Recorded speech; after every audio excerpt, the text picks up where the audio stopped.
अमरावतीच्या दर्यापूरमध्ये युवा स्वाभिमान पक्षाचे उमेदवार रमेश बुंदिले यांच्या प्रचारार्थ नवनीत राणा यांच्या उपस्थितीमध्ये काल खल्लार गावामध्ये सभेचं आयोजन करण्यात आलं होतं।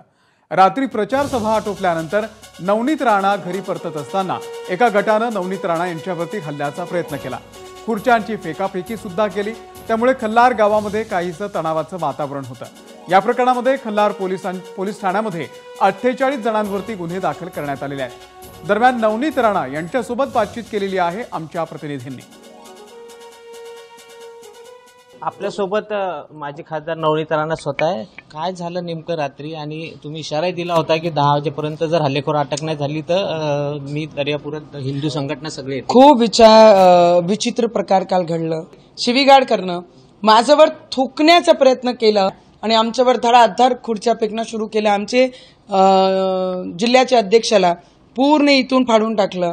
एक व्यक्ती जो वाचवला गेला, जो समजला, त्याला एवढा मारला की त्याचा हात इथून ब्लेड मारलं। जरी प्री प्लॅनिंग नव्हती तर ब्लेड कुठून आले, दंडे कुठून आले?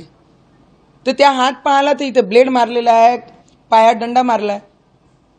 मला असं वाटतंय की हे सगळं प्रकार झाल्यानंतर जेवढे हिंदू आहे, ज्यांची विचारधारा आम्ही घेऊन चालतोय, ते सगळ्यांनी याच्यावर लक्ष दिलं पाहिजे। बटेंगे तो कटेंगे असा प्रचार सुरू आहे। एक है तो सेफ है, त्यामुळे कुठेतरी या प्रकरणामधूनच आपल्यावर हल्ला झाला असं वाटतं का?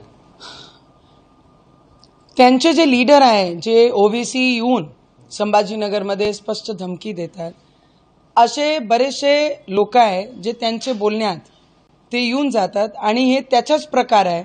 ते म्हणतात 15 मिनिट में हम सब खत्म कर देंगे, हे त्याच्यातलाच प्रकार आहे। आणि आम्ही तर म्हणतो एक रहेंगे तो सेफ रहेंगे। ते काटण्याची भाषा करतात आणि आम्ही सेफची भाषा करतो। वोट जिहाद पुन्हा होईल असं वाटते तुम्हाला? जे राहुल गांधी हातात संविधान घेऊन फिरताय, सगळ्यात जास्त जर संविधानला कोणी मानत नसन तर ते काँग्रेस पक्ष आहे।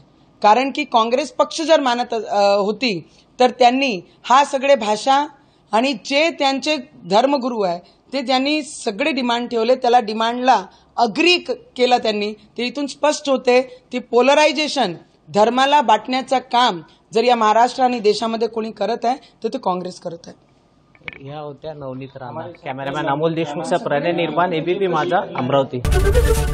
एबीपी माझा, उघडा डोळे बघा नीट।